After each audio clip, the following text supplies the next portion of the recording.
নমস্কার বন্ধুরা, আজ সন্ধ্যের সময় চলে এসেছি গরম গরম লঙ্কার পকোড়া নিয়ে। আজ বোম্বাই লঙ্কার পকোড়া বানিয়ে নিব চায়ের সাথে খাওয়ার জন্য।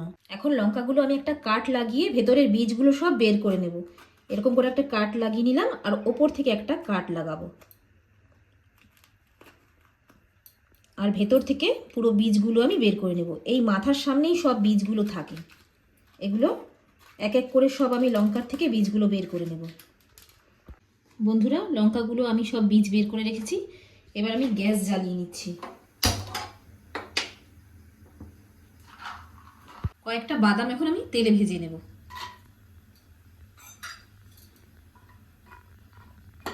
বাদামগুলো তুলে রাখছি, ভাজা হয়ে গেছে। বন্ধুরা, অন্য একটা কড়াই বসিয়ে দিয়েছি, সামান্য তেল দিয়ে দেব। সাদা জিরে দিয়ে দিচ্ছি।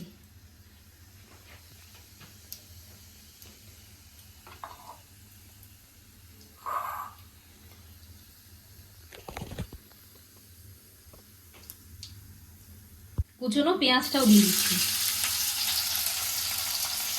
গ্যাসের ফ্লেমটা লো করে দেব।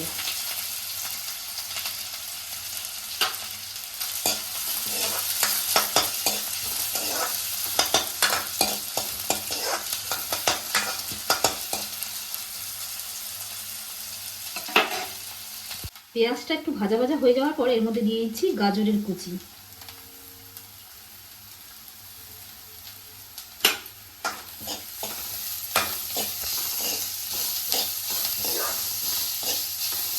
সামান্য একটু লবণ দিয়ে দেবো।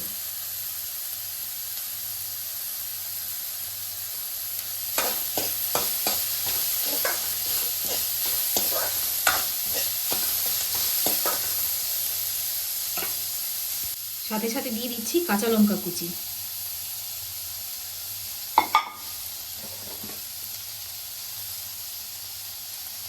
হলুদটাও এর মধ্যে দিয়ে দিচ্ছি।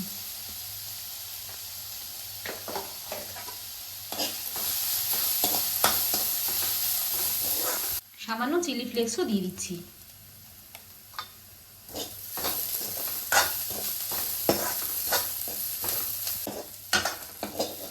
এখন একটা প্লেটের মধ্যে এই গাজর ভাজাটা তুলে রাখছি।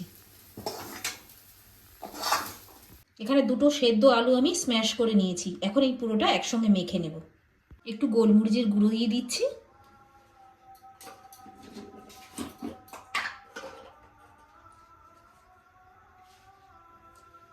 আর দিয়ে দিচ্ছি শুকনো লঙ্কা আর জিরে গুঁড়ো, ভাজা গুঁড়ো। এটা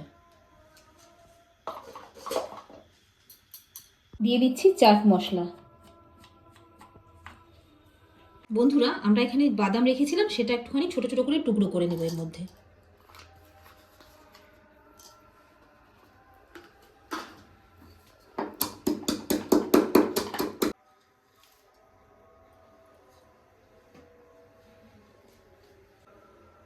আর আন্দাজ মতন লবণ দিয়ে দিচ্ছি। আলুটা এখন ভালো করে মেখে নেব। আলুটা আমি মেখে নিয়েছি। এবার একটু এই হাতের সাহায্যে একটু লম্বা লম্বা আমি সাইজ দেব।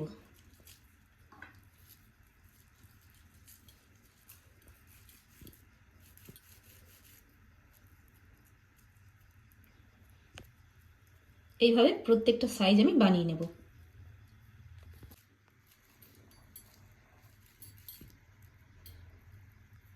দেখুন, আলুগুলো আমি সাইজ মতন রেখেছি। এবার আমি প্রত্যেকটা লঙ্কার মধ্যে একটা করে ভেতরে ভরে দেব।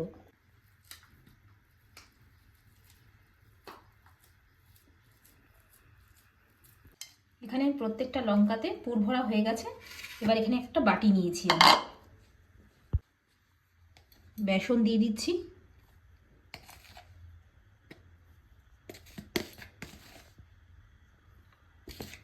চার চামচ বেসন নিলাম। এর মধ্যে একটু চিলি ফ্লেক্সও দিয়ে দিচ্ছি।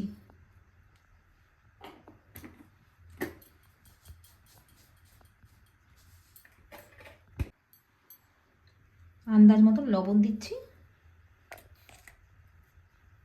আর সামান্য খাবার সোডা।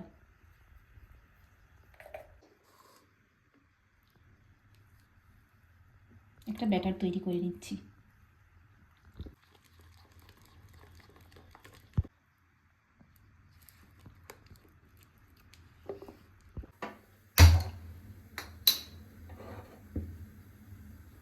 দেখুন তেলটা গরম হয়ে গেছে, এক এক করে লঙ্কাগুলো আমি বেসনে ডুবিয়ে ডুবিয়ে ছেড়ে দেব।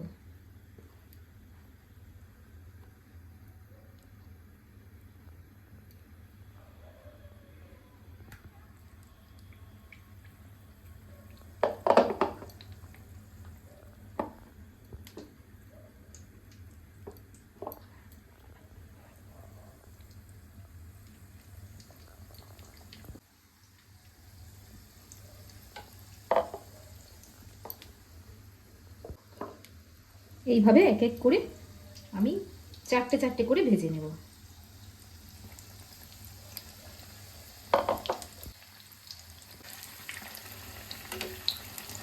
এবার এক এক করে একটু পাল্টি করে দিচ্ছি।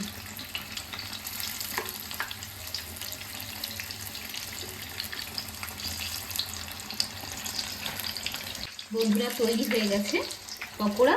এবার আমি একটা প্লেটের উপর তুলে দিচ্ছি,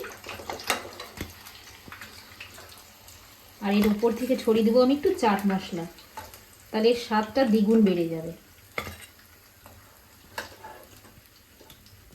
এইভাবে আমি পরপর সব ভেজে নেব। এখন আপনাদের একটু দেখিয়ে দিচ্ছি, একটু কেটে আমি দেখাবো। প্রথমে একটু ওর উপর দিয়ে ছড়িয়ে দেব চাট মশলা।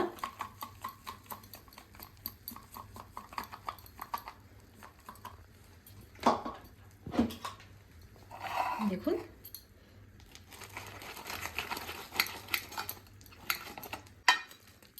দেখুন কতটা সুন্দর দেখতে হয়েছে, আর খেতেও ততটাই স্বাদ।